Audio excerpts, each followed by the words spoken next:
안녕하세요, 왕노무사입니다.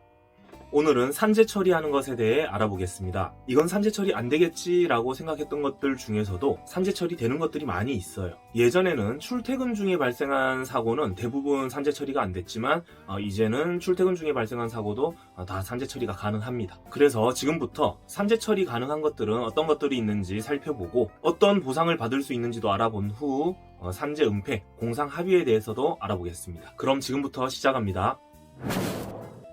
일을 하다가 다치면 당연히 산재 처리가 됩니다. 산재는 무과실주의라고 하거든요. 무과실주의가 뭐냐면 나에게 잘못이 있어도 괜찮다. 내가 실수해서 발생한 사고라도 괜찮다라는 의미입니다. 다 보상해주겠다. 다만 고의로 다친 것은 산재 처리가 어려워요. 고의와 실수는 좀 구분을 하셔야 합니다. 고의가 아니라면 내가 안전수칙을 좀 위반해서 다쳤더라도 산재 처리를 할 수도 있다는 거죠. 그래서 일하다가 다치면 웬만하면 산재 처리가 가능하기 때문에 그냥 포기할 필요는 없습니다. 그리고 많은 분들이 오해하고 있는 게 있는데 사업주가 산재 처리에 협조를 해줘야 된다 이렇게 생각하시는 분들이 많아요. 하지만 산재 처리는 사업주가 해주는 게 아닙니다. 과거에는 산재 신청할 때 사업주 확인란이 있었어요. 그때도 그 확인란에 사업주가 도장을 안 찍어줘도 산재 처리가 가능했지만 이제는 그 확인 도장 찍는 칸도 없애버렸습니다. 왜? 사람들이 너무 오해를 하니까 사업주 도장 이거 없으면 산재 신청 못하나?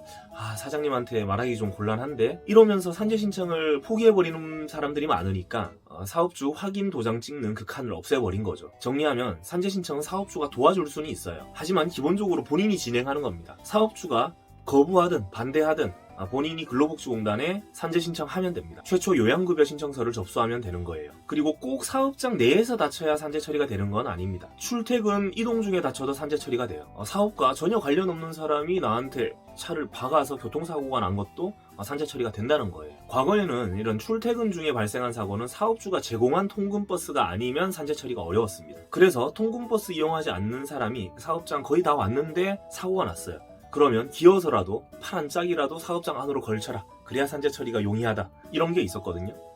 아무리 생각해봐도 전혀 합리적이지 않죠.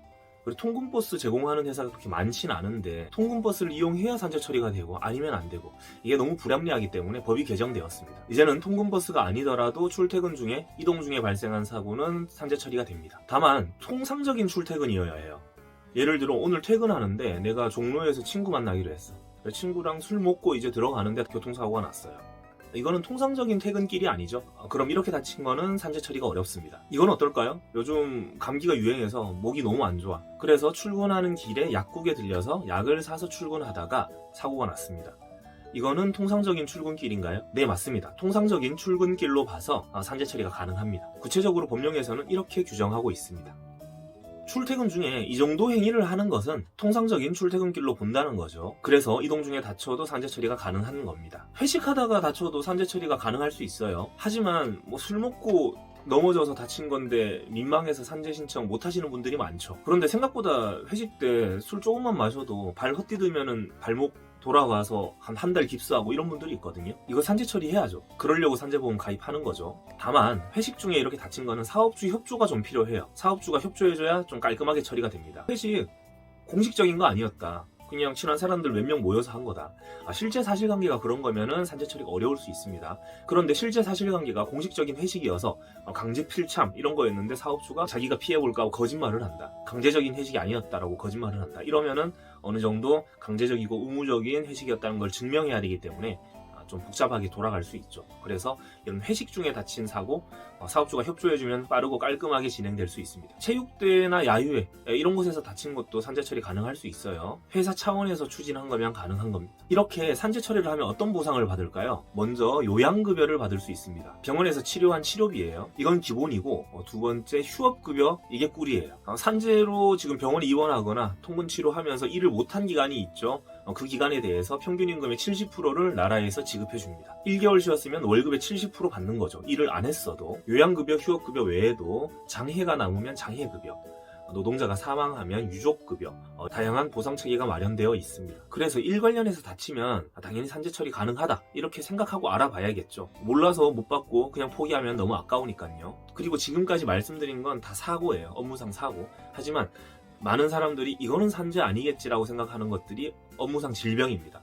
난청이나 뭐 폐가 안 좋거나 아니면 일하다가 과로사로 죽거나 이런 것들도 산재 처리가 가능할 수 있어요. 이건 보상받을 수 있는 금액도 큽니다. 하지만 입증이 어려워서 보통은 노무사를 끼고 업무상 질병 산재 처리를 진행을 하죠. 마지막으로 공상합의 산재 은폐에 대해 말씀드릴게요. 일하다가 다쳤으면 산재인데 그냥 사업주가 돈을 얼마 주고 이걸로 퉁치자, 그리고 산재 처리는 하지 말자, 이렇게 하는 거죠. 이게 공상합의인데 좋게 말해서 공상합의이지 산재 은폐입니다. 사업주도 이런 공상합의에서 좋을 게 하나도 없는데 왜들 그렇게 공상합의를 하는지 좀 이해할 수 없습니다.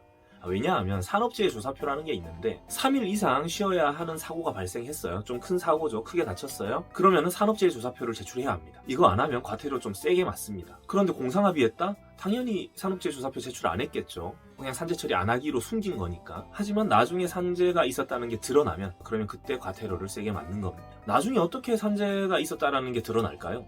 노동자가 신청하는 거예요. 공상합의했는데 산재 신청하면 안 되는 거 아닌가요? 아니, 공상합의를 하면 안 되는 거죠. 애초에 산재가 발생하면 산재 처리하는 게 맞습니다. 공상합의했어도 노동자는 산재 처리할 수 있어요. 사업주는 좀 억울하겠죠.